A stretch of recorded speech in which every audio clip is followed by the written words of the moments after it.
Hello and welcome to this special episode of The Sceptic. I'm your host, Laurie, an associate editor at the Daily Sceptic.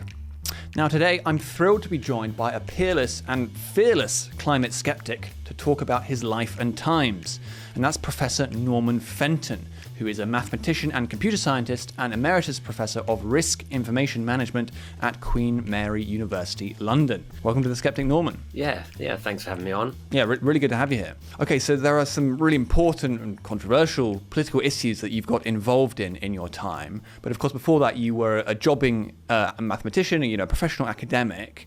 And I suppose tell us just a bit about your career before you started getting involved in these political issues. I mean, before I became an academic pariah, I was actually quite a respected academic. Yeah, I mean, I got my PhD in maths in 1981, held a number of sort of prestigious university positions continuously since then. My last academic position was Professor of Risk at Queen Mary University, which I held for 22 years from 2000 to 2022. As you mentioned, I'm now Emeritus Professor, a title which they sort of in the end gave me somewhat rather reluctantly. But I mean, I published 7 books, something like 400 peer-reviewed papers in different areas of maths, probability, statistics and computing. And yeah, I think I was considered to be one of the most sort of high-profile and internationally respected researchers in risk assessment, in particular probabilistic risk assessment. And I'd been an expert witness in multiple criminal and civil cases as well. But I mean, all of that changed when I guess, started to speak out on some of the sort of forbidden political issues like climate change and COVID. I mean, I'd said some stuff which was not considered particularly controversial on climate change as a result of a documentary I've been involved with BBC, but the trouble really came when I started speaking out about the COVID narrative as presented by the government. Yeah, and we'll definitely get into that in a second. I was actually going to ask this at the end, but I think I'll ask it now. Is there a particular training that you've had as a mathematician and computer scientist that has really informed your dissident and skeptical perspective? Yeah, that's a good question, actually. I think that our Bayesian approach encourages people to look beyond the sort of the basic statistics, and in particular to identify causal explanations and biases that underlie the sort of the raw data that's being presented. So as a very simple example from the sort of the COVID era, when the UK and other governments were declaring the second massive COVID wave in the autumn of 2020, they were only reporting on the massively increasing number of COVID cases.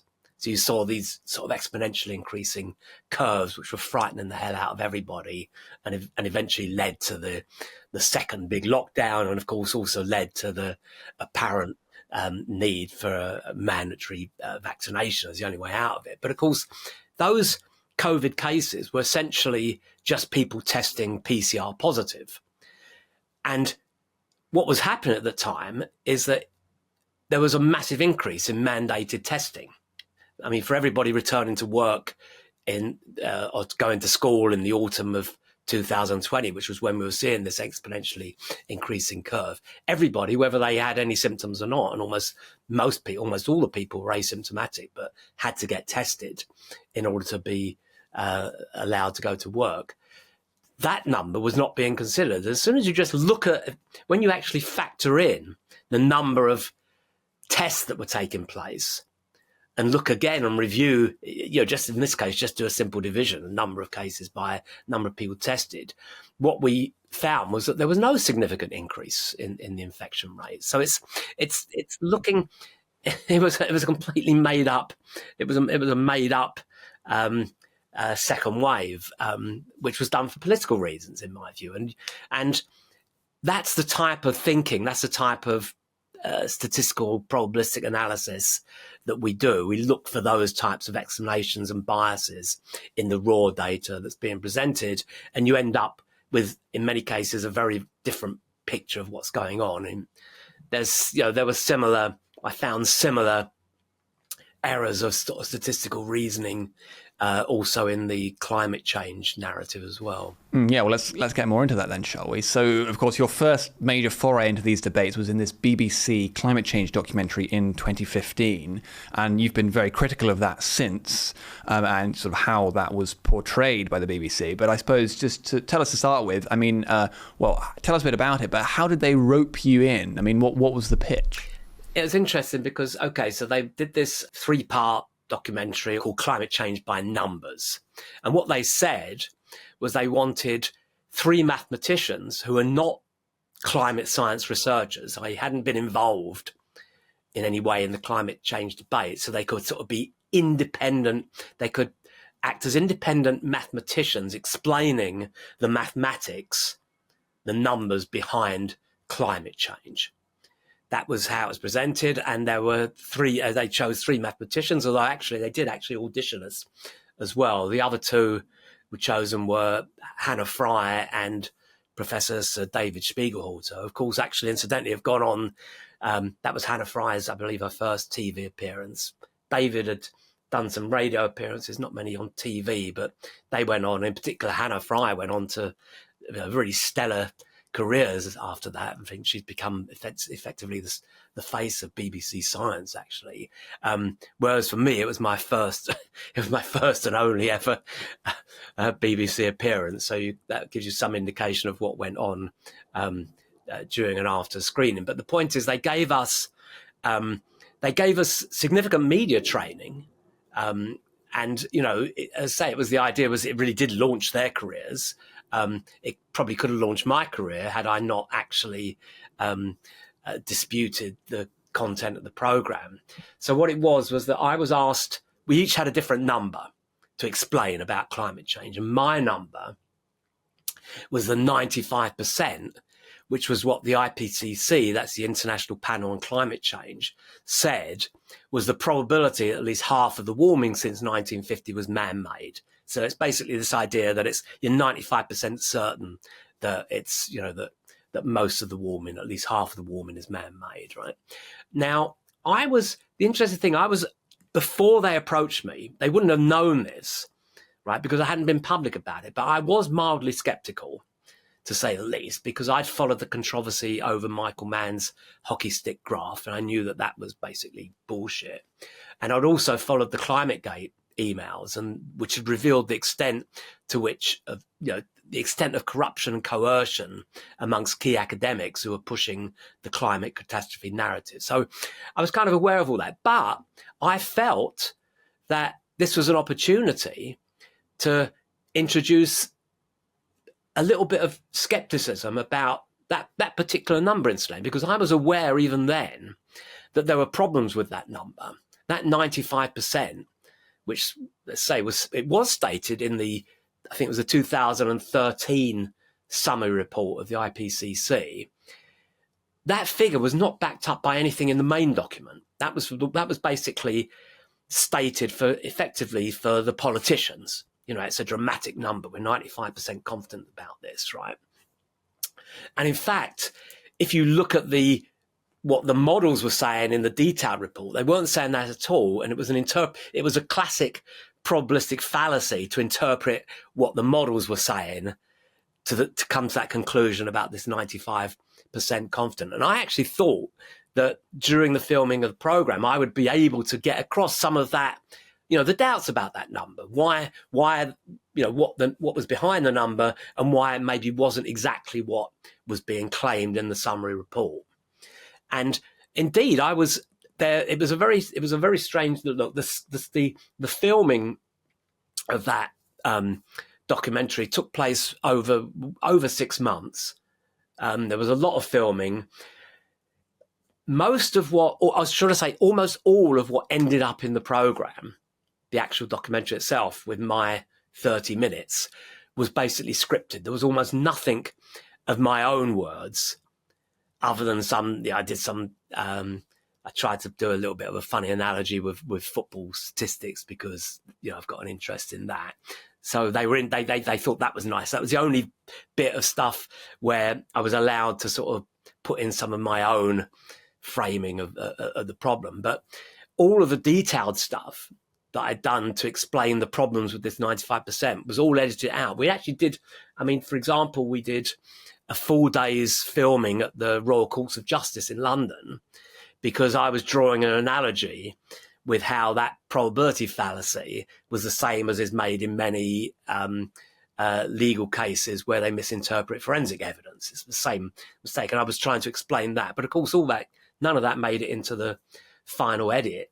And in fact, stuff that I was effectively scripted to say, which I was deeply uncomfortable with, stuff about these statistical models, it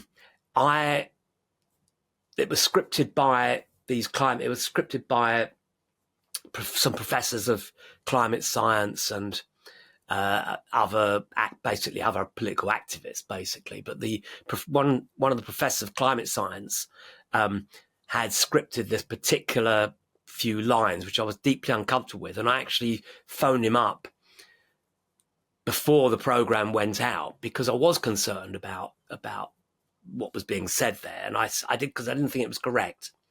I thought it was exaggerating the confidence in the models, and he assured me absolutely that this was, there's no problem about this. You can say this; it's absolutely correct. This is what the models are saying. And after the program went out, a colleague tipped me off about the fact that particular professor had written a paper just a few months before, which directly contradicted what he was saying about the models and what he told me I could say about the models. And so I actually phoned him up after the program went out and said, well, look, you told me that it was okay to say this about the models, but I can now see that your own recent paper is contradicting that. And he basically effectively said, well, we all have to lie for the greater good. And that's the kind of that kind of summarizes the sort of the politically driven nature of the whole climate change debate and the way the program was kind of like presented. It was my hopes of trying to put in some slightly skeptical explanatory material were dashed, and I did make a formal complaint to the BBC about it afterwards, which is probably why I didn't get invited back. I mean, I have to say that the program, it was a very well produced program. It actually won multiple awards, but it's absolutely it's just straight, propaganda. It's straight climate change, catastrophe propaganda, which is what the BBC really does and has been doing for a long time. Yes, I mean, it just seems extraordinary that they would bring you in as a supposedly independent scientist and then script all your lines. Well, because the thing is but there's a reason for that, because they just assume that all academics are bought into this is the sort of the cultural Marxism that dominates the whole of academia, that there is no diversity of views, right? The tiny number of academics who were active in climate change and who did question the models and stuff like that had been completely marginalized, right? They're such a tiny minority that everybody else, the massive academia, in particular, academics like, let's say, other mathematicians who weren't, who didn't understand, who like me hadn't at that point done any detailed work on the climate models. Most people were just accepted what the consensus view was. Oh, this is what we have to believe. It's that mindset. That's the lack of. It's exactly the opposite of what people think academics are supposed to be. It's completely closed-minded. It's not open-minded at all. They don't question because it fits a particular. Because the whole climate catastrophe narrative was always a particular politically driven narrative, which has led on to things like net zero and all of that. And it was always about, greater control, in my view, over sort of global decision-making institutions and control over societies, Agenda 2030 and all of that stuff, all related to this. It was always that politically driven agenda, which virtually every single academic is completely wedded into. Same as it was with COVID. They were all bought into the narrative because it fitted this, idea of almost like socialist, communist, Marxist control over societies. So they just didn't think, they just never believed that someone like me could really be a true dissenter. They thought I'd just follow, like, Hannah and David.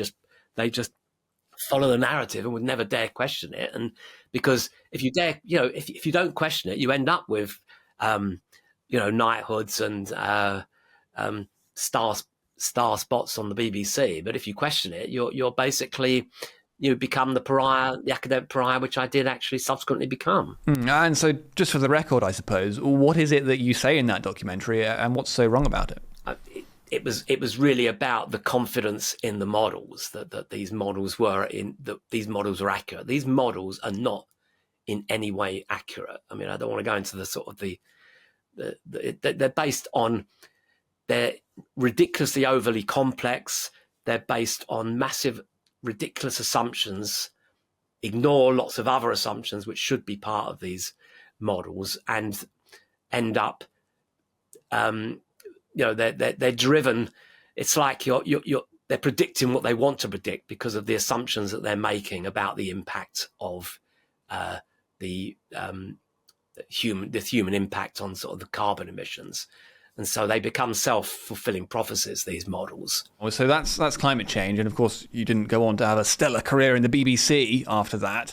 But then, of course, your next major intervention comes around COVID. And there was actually lots of different points you were making about the narrative that we were hearing at that time. And of course, we were always being told that we had to follow the science and that indeed the science was settled.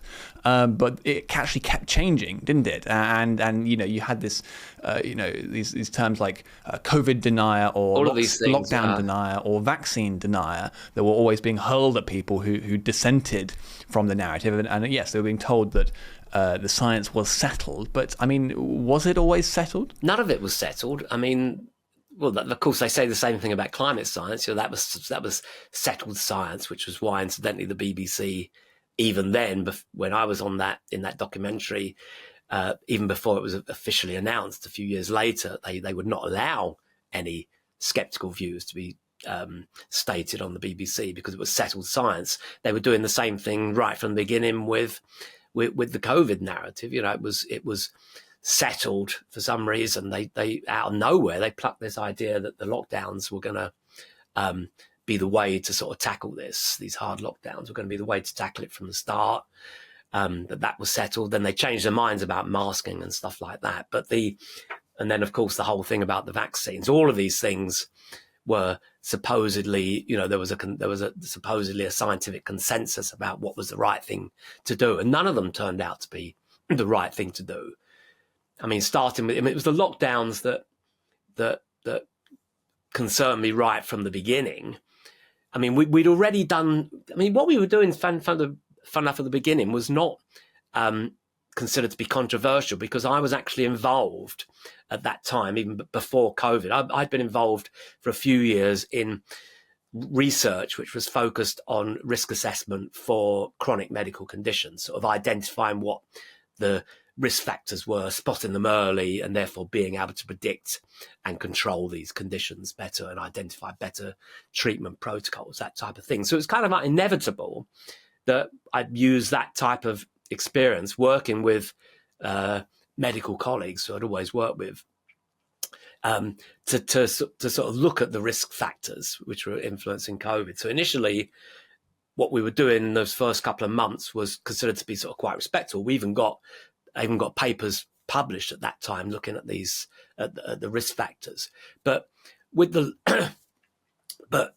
but in doing that, we saw straight away from the probabilistic perspective that the risks were not that great. We're not compared. It was nothing particularly different to a bad flu season. So that was already we were sort of raising concerns about that. And the idea that you had to introduce this completely unprecedented lockdown to counter this was something which, even if COVID had been the deadly pandemic, which was claimed, there was never any justification for that type of enforced lockdown, which I thought was an unbelievable infringement of civil liberties. And yet again, it's the academics. This is what really got me. It was the academics who were pushing for this. They were loving it. They were loving that lockdown, because they weren't affected like, self-employed people or the people who had to go and work in supermarkets or deliver food and other stuff, they're not like that. They don't have no understanding of the mindset of people other than themselves. They were absolutely loving this, and they were saying things like, we need to keep up lockdowns kind of like forever, this type of stuff forever, because it's, look at the improvements to the environment. We're reducing carbon emissions, so this is good for the climate. And many academics who I was working with were saying things like, we need, I always felt that they were pushing the idea of, that the COVID lockdowns were always going to be the precursor for climate lockdowns. And essentially, with all the stuff on 15-minute cities, which has come, well, it was always there then, but it's become quite prominent since. That is essentially what they were always arguing for. It was politically driven. I always felt it was politically driven, not scientific. There was no science behind any of that. And there was no science behind any of the claims that were being made about COVID. And I suppose just remind us on a few more of your interventions on COVID then, and those issues that you were taking up. What were some of those that really attracted the most heat? So the first was, funnily enough, what I was mentioning before about the example with the second wave. So from the summer of 2020, that was when we were about to, the COVID case had gone down, and there was talk about getting out of the lockdown then.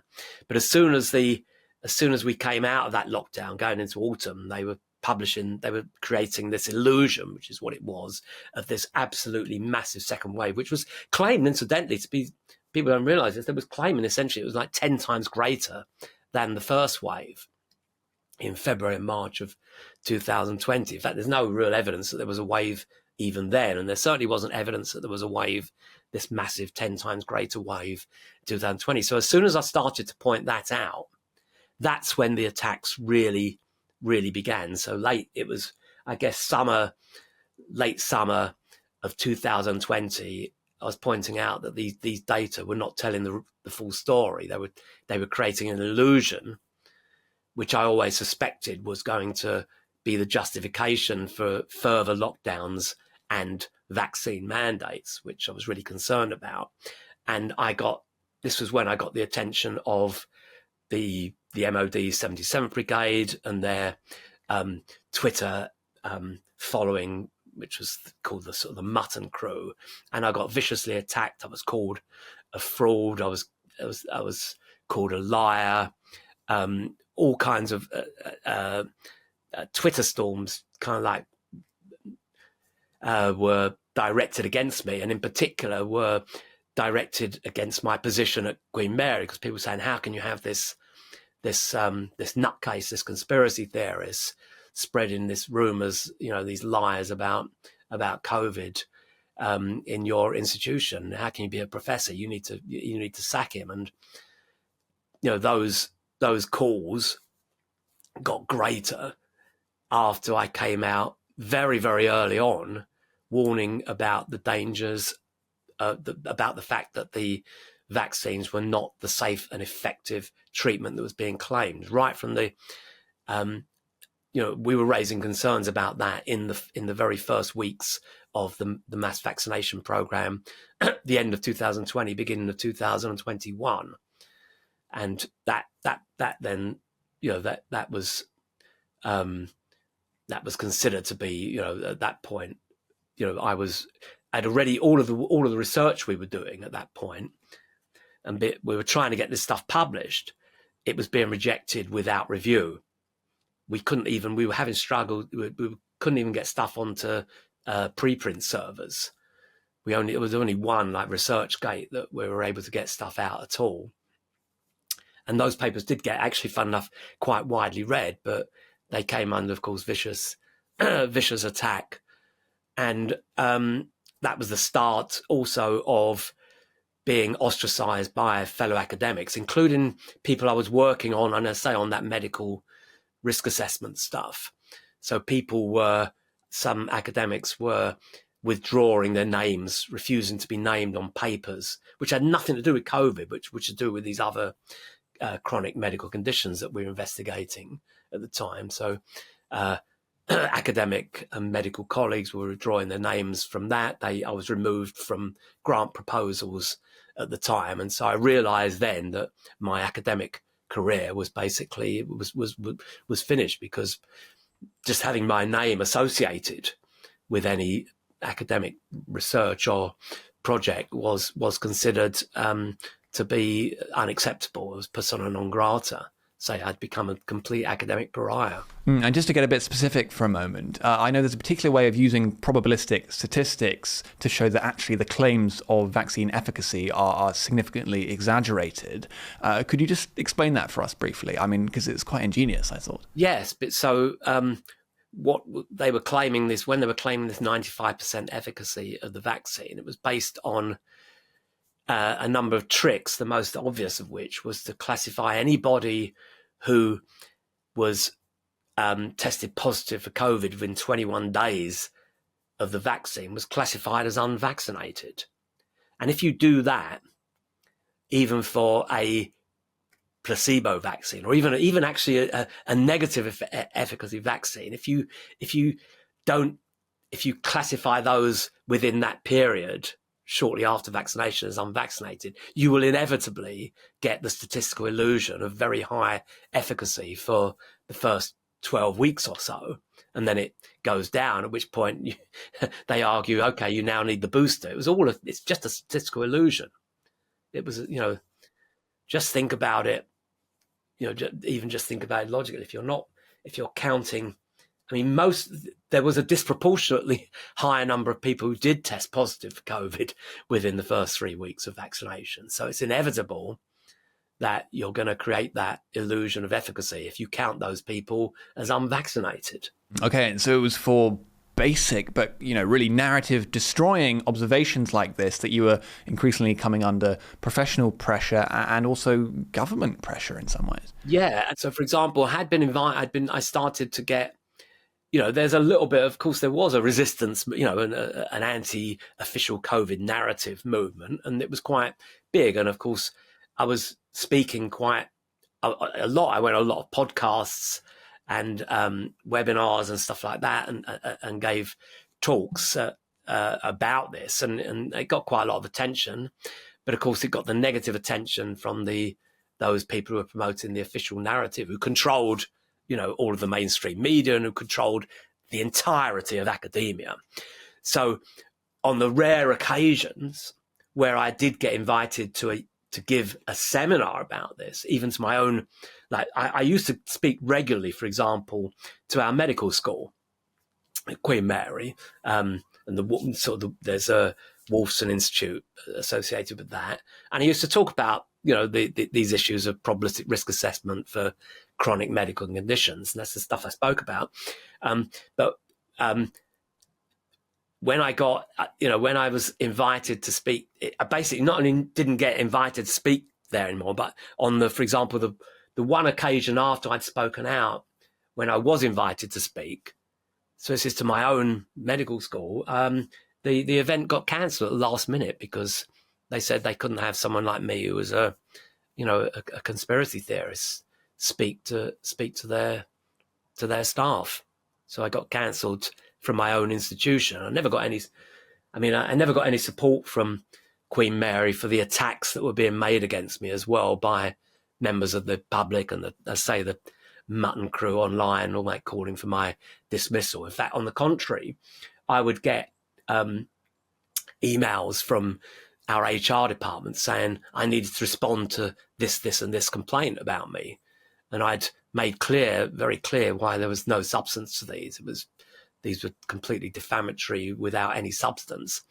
And I actually asked in the end, when this got kind of like overwhelming, I asked the HR people at Queen Mary said they should come out with a public statement saying that they weren't going to entertain these accusations against me. They weren't going to take them serious anymore. But they refused to make any public statement in support of me. They just kept pushing these reports at me, which was why in the end, although I had other personal reasons, in 2022, I felt that I had to retire from Queen Mary. I'd also had, prior to that, I was teaching a mandatory master's module on risk assessment. Again, nothing to do with COVID. And this was a module to 300 students, and it was mandatory. And yet a group of students went to the head of school and said they refused to do the module because this conspiracy theory guy was teaching it. And again, I didn't get any support over that. I was kind of like told I had to basically change my views. And it's just disgraceful. I mean, honestly, I really do feel for you here because, it's so important that these scientific institutions have the space for people to give an alternative viewpoint and to stick to it and not to be run out of there for political reasons. But I mean, so of course it's a few years later now, and well, I just looking back to it, I mean, how disappointing was that, and how angry were you at how they treated you? Yeah, I was very angry, but it didn't come as a surprise because I'd known from what had happened to the very small number of people who'd worked in climate science. I knew how they'd been ostracized from academia and basically, been unpersoned. And so I kind of, it wasn't a surprise. This is how academics work. That the cultural Marxism and this complete narrow view and reluctance to accept alternative views to what they consider to be the settled science is endemic in academia. It's this is academia. I mean, and unfortunately, it's academics who then go on, who influence. I mean, in the case of COVID, it was these types of people, these sort of cultural Marxists, who were the people on the government SAGE committee, for example. I mean, there was a self-declared communist who was leading the sort of behavioural change stuff. The Project Fear stuff. The communist professor who was leading all this stuff, and these people were appointed by a supposedly conservative government. So that gives you an indication of how the extent of the penetration of the cultural Marxism goes from the universities into all of the other institutions. Of course, they train the next generation of lawyers, politicians, and media people. And so you get that this is why we've got this situation about where you get a particular narrative, and anybody who then, and that's, as I say, it's a politically driven narrative, and if you challenge that, you're ostracized. The other example was what happened when I was I'd also been invited to a big NHS conference in summer of 2023. Surprisingly, I think because there was a person on the program committee who was kind of like slightly sympathetic to my views, but also was aware of the stuff I'd been doing, the Bayesian stuff I'd been doing on medical risk assessment generally, nothing to do with COVID, but just looking at those sort of Bayesian AI methods that we were doing. It was a conference, a big NHS conference about AI in medicine, and so I was one of the chosen as one of the sort of keynote speakers to give a talk on the stuff that we've been doing on the use of this sort of Bayesian AI stuff for medical risk assessment. It was never mentioning anything about COVID stuff or vaccine, nothing like that. It was, the stuff which I had been, recognized as an international leader.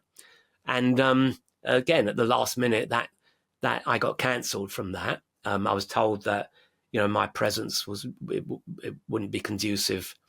That my presence would be unwelcome because it would, my views are not conducive to the principles of the NHS, etc. And after I did like a subject access request, freedom of information request about how they came to that decision, and they were just, they just decided that they couldn't have me because of my political views, and they made up a whole load of stuff about my political views, which because the Free Speech Union had actually taken up my case on this and did submitted a judicial review. We were too late for that, but in the response, in the NHS's response, which was a few months afterwards, they were using stuff. They were raising stuff about my internet activity, like my postings on X, for example, which had been subsequent to that conference. So, for example, they were saying things like I'd raised concerns about, I was a conspiracy theorist regarding things like Lucy Letby because I'd raised concerns about the statistical evidence there. Well, yeah, I had, but that was after I'd been, that was after I'd been cancelled, right? So they were doing things like this, and they also, what was really incredible in their defence is that they said that I had been, because I was using the clown world symbol after some of my statements on Twitter, that was evidence that I was a Hitler supporter, because apparently that was a dog whistle support for Hitler by putting the clown world symbol. I mean, can you believe that? I'd never heard of such a thing, but and they must have been aware. It was made it very public knowledge long before then that not only am I Jewish, but my father was the sole Holocaust survivor from his family. And yet they were accusing me of being being a Hitler supporter. Yeah, I mean, so it's just unbelievably shameless. And I mean, so you're Professor Emeritus now, of course. Well, how has this affected you, I suppose? And what are you up to now? Well, I can no longer publish any papers, basically. I mean, I do research with a number of colleagues. I mean, to be fair, there were 2 colleagues at Queen Mary who were quite outspoken, Martin Neal and Scott McLachlan. There were others I'd worked with during the COVID era. And we published multiple papers. I mean, when I say published, we put out multiple papers on our Substack and on ResearchGate. They didn't get, these papers were never published in peer-reviewed journals. Although so we did all that, and we continue to do that. I continue to do that type of stuff on highlighting. I mean, to a lesser extent now because of the COVID stuff has kind of like died down, and more people are kind of coming round to realizing that the stuff we were saying against the narrative was actually true. Although it still hasn't penetrated into mainstream media yet. So you still get people aghast at the concept that, I mean, I saw Asim Malhotra was interviewed on Channel 4 News after he got appointed to some committee of Bobby Kennedy Jr. in the States, and he raised, because he was raising questions about the safety of the vaccine, the interviewer said, but we know that, everybody knows that the vaccine saved 20 million lives, and they're still pushing that narrative, and we've completely debunked that. Again, that was all based on absolutely obviously flawed statistical models, which you can dismiss very, very easily. And yet, you've still got people actually, that is still the mainstream narrative. That worries me.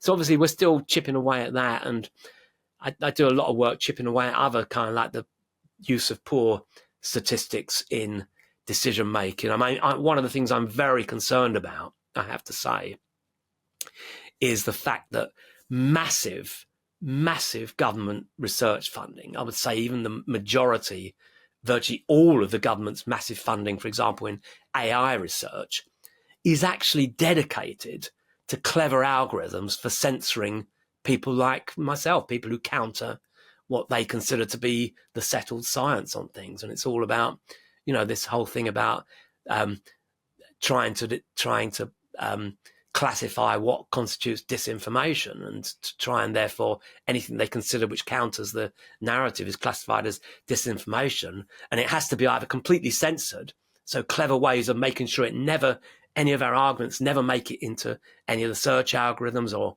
anything like that, or gets completely ridiculed. So, for example, another thing that happened to me was my Wikipedia page got hacked, with a bunch of lies, about what I had and had not said about vaccination and stuff like that. So, they find ways of anybody who, again, is challenging the narrative. They find clever ways to either censor or ridicule people like that. And so there's enormous, you cannot believe how much funding is going into this type of AI, which is essentially about control and censorship. Deeply worrying, and that's something that I want to expose, because again, the people behind that are cultural Marxists who want to impose their and only their views on society. Yeah, it's very concerning. And I'm interested to get your view on whether there are any sort of glimmers of hope here and any changing of the narrative. You know, in particular, one of the things I've discussed on this show with Tilak Doshi, one of our writers, who I know you've spoken to as well, is how a lot of what the Trump administration is doing is taking away the institutional apparatus behind the politicization of science in general, and also on the climate change stuff in particular. And of course, you know, you've got publications like us, you know, there's a bit more room for skepticism, perhaps, you know, maybe on the COVID stuff as well, although, as you say, it is quite an entrenched narrative. Are things changing a bit in your view? Unfortunately, in the UK, no. I would actually say there's a doubling down. So, for example, whereas in the US, as you say, Trump. So, for example, I'll take two examples. It's not just climate change. I take, for example, the DEI stuff, which is another poison which runs throughout academia. And you cannot understand the extent to which that has poisoned and corrupted academia. It's an absolutely insidious, disgraceful and all-pervasive movement within academia. And he, for example, essentially closed it down for all federally funded institutions. Whereas in the UK, I see it's more and more. They're doubling down on this. There's not. So I'm still on as a Emeritus Professor at Queen Mary, and it's no different to any other university. Virtually every email that comes from the centre, it's about DEI initiatives. This is all that they're just obsessed, but it's not just it's the fact that very, very good people are being squeezed out because they don't fit the profile of what they want to create, what they consider to be a diverse workforce. So you've got that. It's doubled down here. With the climate change stuff, again, yes, the Trump administration, again, is making moves there to distance itself from the climate catastrophe narrative and the need for net zero. But I don't see any change. I don't see any change in the UK. On the contrary, I mean, there are people are questioning the need for net zero, but I don't see any policy change. I see more and more more and more, of taxpayer money spent on these nonsense net zero programs. So I am, and of course that's all been driven by the flawed climate science, and I see a doubling down there. I don't see things changing. Again, it's the move towards 15-minute cities and all of that stuff, and Agenda 2030. It's just steamrolling ahead. I just don't see it being stopped at the moment. Well, I suppose finally, I mean, you've suffered disgraceful professional consequences for your stances on this, and in many ways, it's been disappointing that more people haven't backed you, and that there aren't more dissenters in science. But I suppose the question I have to ask is, do you regret standing up for truth in this way? I mean, would you do it all over again? It's a good question, because in a way, I was able to do it because I was, I guess, nearing the end. I was at a point where I, let's say, could retire. I was close to retirement anyway, so I could do it. Would I have even done it 15 years earlier? I mean, possibly not. I mean, I as I say, I was skeptical about the climate change narrative even before I did the BBC program, but I was very sort of muted in my public skepticism about that, so it didn't attract. It was insufficient to attract the attention. With hindsight, I'm very pleased that I have come out now, but I'd also have to be honest and say I might well not have been able to do it. I might have been scared, like the few other academics who, are also kind of like think in a similar way and who are younger, are not so open about it. And indeed, academics younger than me, the small number who are aligned with my way of thinking. A small number approached me privately and said they wish they could speak out and support me, but they can't because they know that their careers will be ruined. And I've had some of the most eminent, in the case of both the climate change models and the COVID models, the statistical models, I've had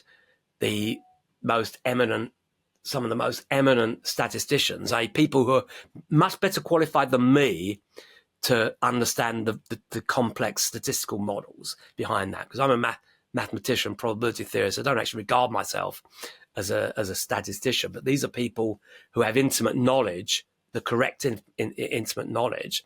A small number of those, again, have said to me, though that stuff was just all garbage, but we can't say it publicly because that would be the end of our careers. It's extraordinary. Well, on behalf of the Daily Sceptic and I dare say all of our audience, we're very grateful to you for having stood up so robustly on these issues, and really you've been a shining example to us all. So Professor Norman Fenton, thank you very much for coming on The Sceptic.